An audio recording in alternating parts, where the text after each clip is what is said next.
Hello healing family. എന്റെ കോലം കണ്ടറിഞ്ഞിട്ടുണ്ട് കേട്ടോ. ഞാൻ ഇന്ന് ഭയങ്കര ടയേർഡാണ്.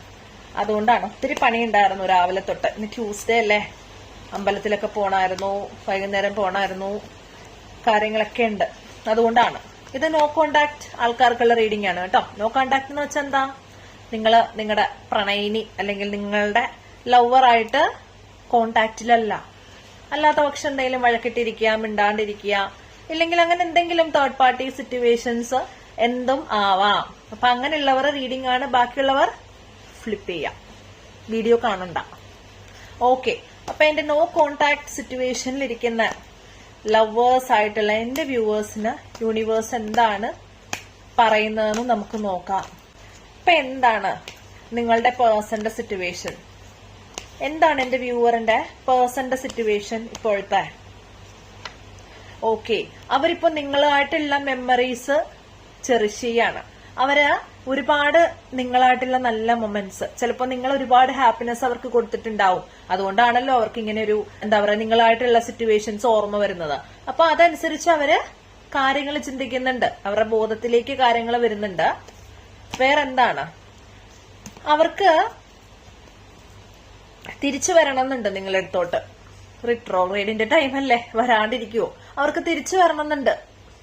എന്ത് സംഭവിച്ചാലും നിങ്ങളെ ഓർത്തിട്ട് എങ്ങനെയെങ്കിലും ഒന്ന് വന്നാ മതി, എന്റെ പേഴ്സന്റെ അടുത്ത് പോണേ എന്ന് പറഞ്ഞിരിപ്പുണ്ട്. അതാണ് എനിക്ക് കാണുന്നത്. വേറെന്താണ് നിങ്ങളുടെ പേഴ്സന്റെ ഇപ്പോഴത്തെ സിറ്റുവേഷൻ? ഓക്കെ, അവര് ഹീലിംഗിലാണ് കേട്ടോ. അവര് ഹീൽ ചെയ്യുന്നുണ്ട്. അവർക്ക് കുറച്ച് സ്പേസ് കൊടുക്കുക. സ്പേസ് കൊടുക്കുക എന്ന് പറയുമ്പോ അവർക്ക് സ്പേസിന്റെ ആവശ്യം ഉണ്ടെങ്കിൽ കൊടുത്തൂടെ? എന്തിനാ പിന്നാലെ നടന്നിട്ട്? അവർക്ക് വേണ്ട, സ്പേസ് കൊടുക്ക്, ഇഷ്ടംപോലെ സ്പേസ് കൊടുക്ക്. ലോകം മുഴുവൻ ഇഷ്ടംപോലെ സ്പേസ് ഇല്ലേ, കൊടുത്തേക്ക്. അവര് സമയം എടുക്കട്ടെ, അവർക്ക് വേണ്ടുമ്പോ വരട്ടെ. What else? നിങ്ങളുടെ പേഴ്സന്റെ സിറ്റുവേഷൻ അവർ പ്ലാൻ ചെയ്യാം. അവർക്ക് വരണമെന്നുണ്ട്, അവർ പ്ലാൻ ചെയ്തുകൊണ്ട് അവിടെ ഇരിക്കുക. അങ്ങനെ ഇരുന്നിട്ട് കാര്യമുണ്ടോ? പ്ലാൻ ചെയ്ത് തന്നെ ഇരിക്കുകയാണ്. പോവാണ്ടേ? നിങ്ങളുടെ അടുത്തിട്ട് വരണ്ടേ ആള്? പ്ലാൻ ചെയ്ത് മാത്രം ഇരുന്നിട്ട് കാര്യമില്ല. അപ്പോ ഇതാരാ കാണുന്നതെന്ന് വെച്ചാല് കേട്ടോ, നിങ്ങളുടെ പേഴ്സന്റെ അടുത്ത് നിങ്ങളാ പോകണ്ടെന്നുണ്ട്. നിങ്ങൾ സ്റ്റക്ക് ആണെങ്കിൽ പോവാ. വീട്ടിൽ തന്നെ സ്റ്റക്ക് പിടിച്ചിരുന്നിട്ട് കാര്യമില്ല. വേറെന്താണ് നിങ്ങളുടെ പേഴ്സന്റെ സിറ്റുവേഷൻ നോക്കട്ടെ. വേറെന്താണ് നിങ്ങളുടെ പേഴ്സന്റെ സിറ്റുവേഷൻ? ഓക്കെ, അവർക്ക് നിങ്ങളുടെ അവരുടെ ആൻസിസ്റ്റേഴ്സ് ഏഞ്ചൽസ് ഒക്കെ അവരുടെ ചുറ്റും വർക്ക് ചെയ്യുന്നുണ്ട് കേട്ടോ. കാര്യം എന്താന്ന് വെച്ചാല് അവർക്ക് ഏഞ്ചൽസിന്റെ ഗൈഡൻസ് കിട്ടുന്നുണ്ട് എന്ന് സാരം. അവരൊരു ബാലൻസിലേക്ക് വന്നുകൊണ്ടിരിക്കുകയാണ് കേട്ടോ. നിങ്ങളുടെ കാര്യമൊക്കെ ആലോചിക്കുന്നുണ്ട്, ഒരു ബാലൻസിലേക്ക് വന്നുകൊണ്ടിരിക്കുകയാണ്. അവർക്ക് വരണം എന്ന് നല്ല പോലെ ഉണ്ട് കേട്ടോ. പക്ഷെ എന്ത് മുഖത്തോടെ വരും എന്നൊരു ചിന്തയുണ്ട് എന്ന് എനിക്ക് തോന്നുന്നുണ്ട്. കാര്യം നിങ്ങളാണിത് കാണുന്നതെങ്കിൽ അവരുടെ ഭാഗത്ത് എന്തെങ്കിലും തെറ്റുണ്ട് എന്നുണ്ടെങ്കിൽ ഇതാ കണ്ടോ, ഇവിടെ 8 ഓഫ് വാൻഡ്സ് കാണുന്നുണ്ട്.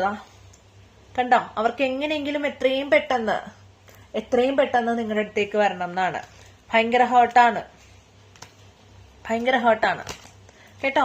വിഷമിച്ചാണ് വരുന്നത്. മേ ബി ഒരു തേർഡ് പാർട്ടി സിറ്റുവേഷൻ നിങ്ങളുടെ ഇടയിൽ ഉണ്ട്. നിങ്ങൾക്ക് അറിയാന്നുണ്ടെങ്കിൽ ആ തേർഡ് പാർട്ടി സിറ്റുവേഷൻ പറ്റിച്ചു, നല്ല പണി പണിഞ്ഞിട്ടുണ്ട്. തേർഡ് പാർട്ടി എന്ന് പറഞ്ഞാൽ ആരും ആകാം, അച്ഛൻ, അമ്മ, കുട്ടികള്, നാട്ടുകാരും ആവാം. ഇല്ലെങ്കിൽ പിന്നെ ഏതെങ്കിലും മനുഷ്യരാവാം, ആരെങ്കിലും കൂട്ടുകാരോ, ആരെങ്കിലും കാർമികായിട്ടുള്ള ആരും ആകാം. എന്തായാലും ആരൊക്കെ ഇടപെട്ടിട്ടാണെങ്കിലും പ്രശ്നമാക്കി. ഇപ്പൊ എന്തായാലും വരണമെന്നാണ്. എന്താണ് നിങ്ങളുടെ പേഴ്സൺ എന്ത് ആക്ഷൻ എടുക്കണം എന്നാണ് വിചാരിക്കുന്നത്? എന്ത് ആക്ഷൻ എടുക്കണം എന്നാണ് എന്റെ വ്യൂവറിന്റെ പേഴ്സൺ വിചാരിക്കുന്നത്? ഇക്കാര്യത്തില് എന്ത് ആക്ഷനാണ് അവരെടുക്കാൻ ചിന്തിക്കുന്നത്? അവർക്ക് ആക്ഷൻ എടുക്കണമെന്നുണ്ട്, പക്ഷെ കോൺഫ്ലിക്റ്റ് ആണ്. അവർക്ക് വരണമെന്നുണ്ട് നിങ്ങളുടെ അടുത്തോട്ട്, പക്ഷേ ആരൊക്കെയോ ഇതിന്റെ ഇടയിലുണ്ട്. ഞാൻ നേരത്തെ പറഞ്ഞു, തേർഡ് പാർട്ടി സിറ്റുവേഷനിലൂടെ കടന്നു പോകുന്നവർക്കുള്ള റീഡിംഗ് ആണ് കേട്ടോ ഇത്. എനിക്ക് അങ്ങനെയാ ഫീൽ ചെയ്യുന്നത്. കാര്യം ഇതിനിടയിൽ എന്തോ ആൾക്കാരുണ്ട്, ഇല്ലെങ്കിൽ അവർ തന്നെ ഈഗോ ആയിരിക്കാം. എന്തായാലും തിരിച്ചു വരുന്നതിൽ നിന്ന് അവരെ തടയുന്ന എന്തോ ഒക്കെയോ അവരുടെ ലൈഫിലുണ്ട്. അതുകൊണ്ടാണ് അവർക്ക് വരാൻ പറ്റാത്തത്.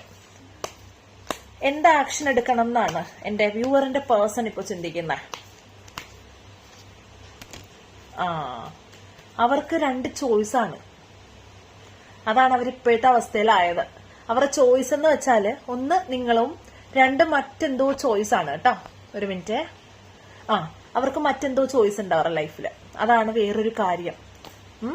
അപ്പോ അവർ ചിന്തിക്കുകയാണ്, എന്ത് ചെയ്യും, ഞാൻ ഏത് ചൂസ് ചെയ്യും, നിങ്ങളെ ചൂസ് ചെയ്യണം എന്ന് ഒബ്വിയസ്ലി അവർക്കുണ്ട്. പക്ഷെ അവർക്ക് 2 ചോയ്സ് ഉണ്ട്. വേറെ എന്ത് ആക്ഷൻ എടുക്കണം എന്നാണ് അവർ വിചാരിക്കുന്നത്. അവർക്ക് നിങ്ങൾ സോൾമേറ്റ് ആണെന്നുള്ള ചിന്തയുണ്ട് കേട്ടോ. അവർക്ക് പണി കിട്ടി. അവർ എന്ത് ചോയ്സ് ആണോ എടുത്തത്, എന്ത് ചോയ്സ് എടുത്താലും ആ ചോയ്സ് എടുത്തതിൽ അവർക്ക് പണി കിട്ടി. അതുകൊണ്ടാണ് ഇപ്പൊ നിങ്ങളുടെ അടുത്തേക്ക് വരാനായിട്ട് അവർ പ്ലാൻ ചെയ്യുന്നത്. അതാണ് എനിക്കിവിടെ കാണുന്നത്. അങ്ങനെ പണി കിട്ടിയാണ് നിങ്ങളുടെ പേഴ്സൺ വരുന്നത് ഗൈസ്. അപ്പോ നിങ്ങൾ ഡിസൈഡ് ചെയ്യുക, നിങ്ങൾക്ക് വേണോ വേണ്ടയോ എന്ന്. ആള് വരുന്നുണ്ട്, ഡൗട്ടൊന്നുമില്ല, ആള് വരുന്നുണ്ട് കേട്ടോ. ആള് വരുന്നുണ്ട്, പക്ഷെ സ്റ്റിൽ ഇമ്മച്യൂർ ആണ്.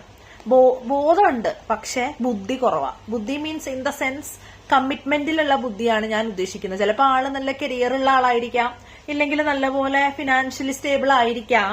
പക്ഷേ ഇവിടെ ഈ ഒരു കാര്യത്തിൽ പക്വത 0. അല്ലെങ്കിൽ ഒരു ഫസ്റ്റ് സ്റ്റാൻഡേർഡ്, സെക്കൻഡ് സ്റ്റാൻഡേർഡ്, 10 +2 പഠിക്കുന്ന പിള്ളേർക്ക് ഇതിലും പക്വത ഉണ്ടാവും. ഇത് തീരെ പക്വതയില്ലാത്ത ഒരാളാണ്. പക്ഷെ നിങ്ങൾക്ക് ഡെഡിക്കേറ്റഡ് കമ്മിറ്റ്മെന്റ് തരാൻ റെഡിയാണ്. അങ്ങനെ ഒരു കമ്മിറ്റ്മെന്റ് വേണോ എന്നുള്ളത് ഇറ്റ്സ് അപ് ടു യു. നിങ്ങൾ വിചാരിക്കണം, നിങ്ങൾക്ക് പക്വതയില്ലാത്ത ഒരാളെ വേണോ. അതായത് റൊമാൻസിന്റെ കാര്യത്തിൽ, ഒരു ലൈഫിന്റെ കാര്യത്തിൽ പക്വതയില്ലാത്ത ഒരാളെ കിട്ടിയിട്ട് ഒരു കാര്യമില്ല. അവർ ഇന്ന് പക്വതയില്ലാതെയാണ് വരുന്നതെങ്കിൽ നാളെ അവർ ഓടിപ്പോവും. അതാണ് സംഭവിക്കുക. അവരവരുടെ കർമ്മ ഫേസ് ചെയ്യുന്നുണ്ട് ഇപ്പൊ. അതെനിക്ക് കാണുന്നുണ്ട്. അവർ ഷിറ്റ് ഷോയിലൂടെ പോവാ. അപ്പോ അവരത് ഷിറ്റ് ഷോയൊക്കെ ഒന്ന് അനുഭവിച്ചൊന്ന് സുഖിക്കട്ടെ, എന്നിട്ട് അവർ വരട്ടെ. അതല്ലേ നല്ലതാ.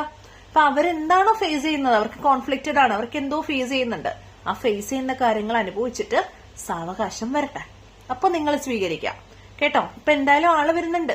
ആള് നിങ്ങളെ ഓർത്തിരിക്കുക, ചെറിഷ് ചെയ്തിരിക്കുക, ഗുഡ് മൊമെന്റ്സ്. സോ ഇതാണ് ഇന്നത്തെ റീഡിങ്. അപ്പൊ റീഡിങ് നിങ്ങൾക്ക് റെസനേറ്റ് ആവുന്നുണ്ടെങ്കിൽ തീർച്ചയായിട്ടും കമന്റ് ബോക്സിൽ ക്ലെയിം ചെയ്യാം. നിങ്ങളുടെ റീഡിംഗ് ആണെന്ന് പറയാ യൂണിവേഴ്സിനോട്. ഗ്രാറ്റിറ്റ്യൂഡ് പറയാ. അവർക്ക് ഇപ്പൊ ഇങ്ങനെയുള്ള എക്സ്പീരിയൻസ് കിട്ടുന്നുണ്ടെങ്കിൽ ഓക്കെ, ദൈവം കൊടുത്തതാണ്. അവർക്ക് ചേഞ്ച് ചെയ്യാനുള്ള ഒരു ചാൻസ് ആയിട്ട് നിങ്ങൾ അതിനെ കാണുക. അവരത് ചേഞ്ച് ചെയ്യട്ടെ, ചേഞ്ച് ചെയ്തിട്ട് വരട്ടെ. അങ്ങനെ വന്നാൽ മതി. എനിക്ക് പറയാനുള്ളത് ഇത്രയേ ഉള്ളൂ. പക്വതയില്ലാത്ത ഒരാള് ലൈഫിൽ വരുന്നതിലും ഭേദം വരാതിരിക്കുന്നതാണ്. അങ്ങനെ വന്നിട്ട് കാര്യമൊന്നുമില്ല. പക്വതയില്ലാതെ ഒരാൾ വന്നിട്ട് ഒരു കാര്യമില്ല. വേറൊരു കാര്യം എന്ന് വെച്ചാല് ഈ കോൺഫ്ലിക്ട്സും കാര്യങ്ങളും ഇനി ലൈഫിൽ വരാൻ പാടില്ല. അതുകൊണ്ട് വളരെ സൂക്ഷിച്ച് കൈകാര്യം ചെയ്യാം.